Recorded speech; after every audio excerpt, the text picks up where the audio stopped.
மாண்பு உறுப்பினர் முனைவர் சௌமியா அன்புமணி அவர்கள். உட்காருங்க, தர சொல்கிறேன், உட்காருங்க உட்காருங்க. மாண்புமிகு பேரவைத் தலைவர் அவர்களே, ஒரு 2-3 கோரிக்கைகள் தான் மாண்புமிகு அமைச்சர் அவர்களுக்கு. அதாவது ஒரு நாளைக்கு 900 மூட்டை, அதாவது 900 மூட்டை எடுக்கிறாங்க. அங்கே மூட்டை சாக்கு மட்டும்தான் வாங்கி தரப்படுகிறது, சணல் வாங்கி தரப்படுவதில்லை. கிலோ கிலோவாக சணல் வாங்கணும். அதை வாங்கி அந்த மூட்டையில் அவங்க கொட்டி அதை தச்சு அதுக்கப்புறம் அவங்க அடுக்க போகிறாங்க. அதில் வந்து மாண்புமிகு அமைச்சர் கொடுக்குறோம். வருடத்துக்கு ஒரு தடவை 2 கோடி ரூபா செலவுக்கு மேலே சணல் வாங்கி கொடுக்குறோம். எல்லா இடங்களையும் கொடுக்குறோம். கொடுக்கலன்றதா அதிகாரிகள் வாங்கி தரவில்லை என்பதுதான் நாங்கள் போன டிபிசியில் எங்களுக்கு தரப்பட்ட தகவல். அப்போ 3 பேர் தான் இருக்கிறாங்க ஒரு டிபிசியில். 3 பேருக்கு ஆளுக்கு ஒரு நாளைக்கு 300 மூட்டை ஏற்றி அடுக்கணும். மூட்டையை கொட்டணும், வெயிட்டு போடணும், சணலில் தச்சு கொண்டு போய் அடுக்கி வைக்கணும். அதுக்கு 10 ரூபாய் தான்.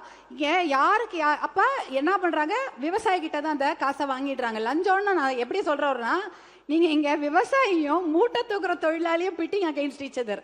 அவனும் பாவம் ஏழை, இவங்களும் ஏழை, 2 பேருக்கும் தான் இங்கே பிரச்சனை. அதனால் அதை ஒரு தாயிலம் கொண்டு களையணும்னு தான் கேட்டுக்கிறோம், வேற ஒன்றும் கிடையாது. அதனால தான் ஒரு 10 ரூபாய் ஏற்றி கொடுங்க. ஏன்னா மூட்டை தூக்குற தொழிலாளிக்கு தான் இது பண்ண அது அவங்க நீங்க எம்ஆர்கே பன்னீர்செல்வம் அவர்கள். நான் என்னோட கோரிக்கைகள் அப்புறமா பேசுவேன், இல்லை நான் பேசிடுவா. என்ன திருப்பி இன்னும் வேற கோரிக்கை? ஒரு 4 நிமிஷம். அதாவது ஒரு சமோசா விற்கிறவங்க கூட அவங்க பொருளுக்கு அவங்க தான் விலை வைப்பாங்க. ஆனால் விவசாயிக்கு அந்த வாய்ப்பே கிடையாது. அவங்களுடைய நிலம், அவங்களுடைய உழைப்பு, அவங்க நிலத்தில் இருக்கிற தண்ணி, மின்சாரம் இலவசம் இல்லைன்னா அதுவும் அவங்க தான் செலவு பண்ணணும். அதே போல் அவங்களுடைய இடுபொருள், மானியம் இல்லைன்னா அவங்க இடுபொருள், இத்தனைக்கும் பண்ணிட்டு ஆனால் அந்த பொருளுக்கு அவங்களால விலை கொடுக்க முடியல. அதனால அந்த ஆணையம் மாதிரி கேரளால இருக்கிறது, 2020 அமைச்சிருக்கிறாங்க ஒரு உழவர் குழு ஆணையம் மாதிரி. அதில் உழவர்களே இருப்பாங்க. அவங்க வந்து 3 மாசத்துக்கு ஒரு வாட்டி எல்லா பொருட்களுக்கும் விலையை நிர்ணயம் பண்ணுவாங்க. வெதர் எப்படி இருக்குது, மழை பெஞ்சதுன்னா விலை ஏற்றி கொடுக்கறது, இல்லை வெயில் காஞ்சுன்னா அதுக்கேற்ற மாதிரி செய்யறது போன்ற விஷயங்களை செய்வாங்க. ஏற்கனவே அதனால அதை கொஞ்சம் கணக்கு நீங்க கன்சிடர் பண்ணுங்க. ஏற்கனவே வந்து பார்த்தீங்கன்னா 3332 டிபிசி இருக்கு தான் கணக்குல இருக்கு. அது ஒரு 5000 நீங்க கோடவுன்ஸ் அதிகப்படுத்துறதுக்கு முயற்சி எடுக்க வேண்டும். அது இந்த வருஷம் 500, அடுத்த வருஷம் 1000 அப்படின்னு அந்த கோடவுன்களையும் அதிகப்படுத்துங்க. அப்பதான் நம்மளால நம்ம வாங்கக்கூடிய அரிசிகளை சேர்க்க முடியும். 120 லட்சம் டன் அரிசி தானிய உற்பத்தி பண்றோம். 80 லட்சம் டன் தான் அரிசி, மிச்சம் 40 அந்த பருப்பு, அப்புறம் கடுகு, இந்த மாதிரி நிறைய தானியங்கள். அதுல வந்து 40 லட்சம் தான் கவர்மெண்ட் ப்ரொக்யூர் பண்றாங்க, மிச்சம் 40 லட்சம் தனியார் தான் ப்ரொக்யூர் பண்றாங்க. ஸ்டோரிங்க்கு பாத்தீங்கன்னா 18 லட்சம் தான் நம்மளால ஸ்டோர் பண்ண முடியுது. அதனால தான் ஒரு 500 கோடவுனோ 1000 கோடவுனோ ஏத்திக்கிங்க ஒரு வருஷமும்.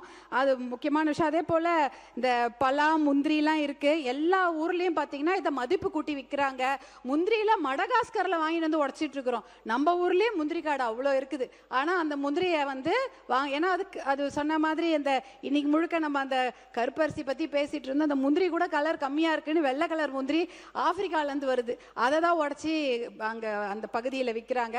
பலாவுக்கு ஒரு 200 வெரைட்டி இருக்கு. இதெல்லாம் வந்து கோடவுன் மட்டும் இல்ல, மதிப்பு கூட்டி விற்கிறதுக்கு முயற்சி எடுக்கணும். தர்மபுரியில அதிகமா சிறுதானியங்கள் விளைகிறது, அதுக்கும் ஒரு நல்ல வழி ஏற்பாடு பண்ணி கொடுங்கன்னு கேட்கிறோம். நீங்க எப்படி மது வணிகத்துக்கு வந்து ஊழலை தடுக்கணுன்றதுக்காக டிபிஆர் போட்டு அவங்க அதை போய் காமிச்சு வாங்குறாங்களோ, அதே மாதிரி ரேஷன் கடையிலையும் பண்ணலாம்.